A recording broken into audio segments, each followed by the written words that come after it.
Julie from Living Well with Chronic Health.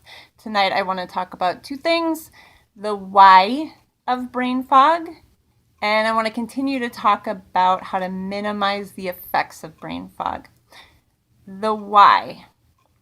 All of us feel like our IQ has dropped 50 points, right? Can't find the word you're looking for, can't finish your sentence, don't remember the topic you were talking about, don't remember what the person just said to you, can't remember the person's name even though you've said it 1,000 times, don't know what you walked into a room for, stare at your closet, can't make a decision of what to wear, and this could go on for hours, right? Here's the thing. You're not stupid. I know you feel like it, but you're not stupid. Think back to before you got sick.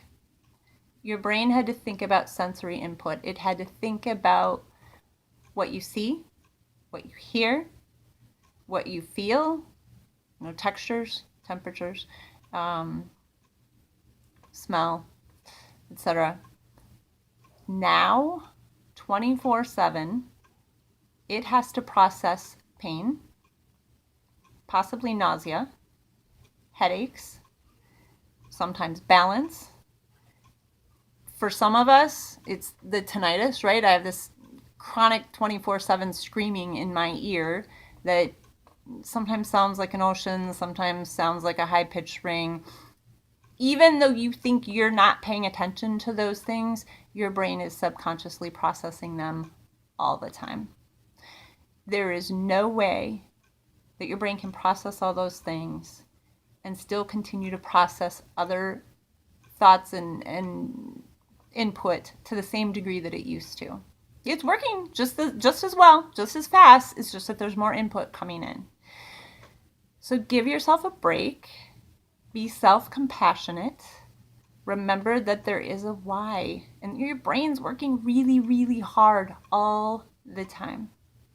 Okay, so minimizing the effects, right? We talked a little bit last time about using a small to-do list every day.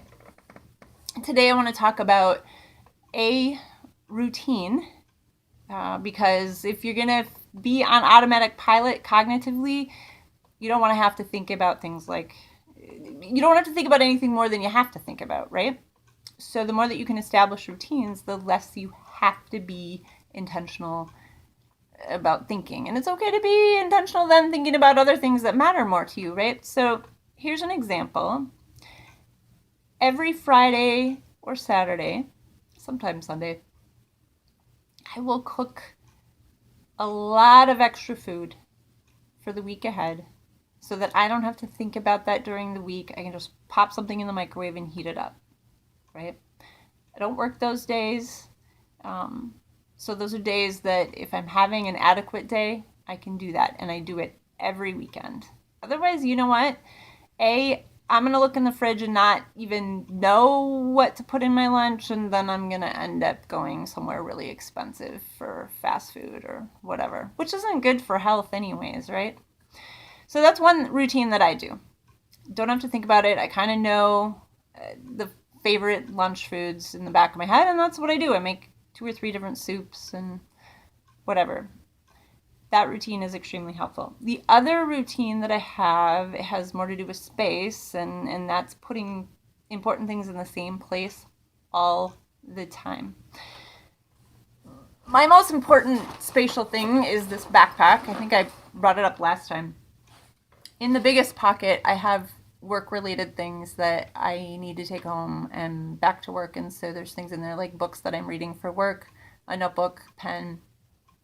I do keep my wallet and phone and charger in there. The next pocket down is where I keep meds that are related to my Meniere's disease. I don't put any other meds in that pocket because if I need a Meniere's med, I need it quickly, and I don't want to have to rifle through 30 different medications to find them.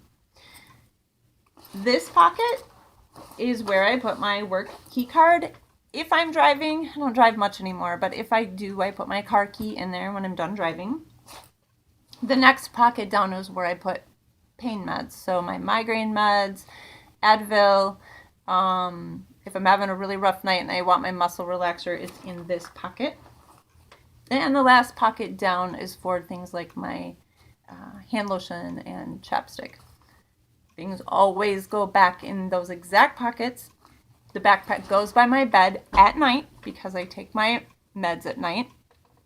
I take them during the day too if I need them, but I always take them at night. So it goes up by my bed and I bring it back down in the morning. So routines that keep us on track so that we don't have to think as much during the week. Putting things in the same place. Those are 2 tips that I wanted to communicate tonight. Let me know what your tips are. Thanks, everybody.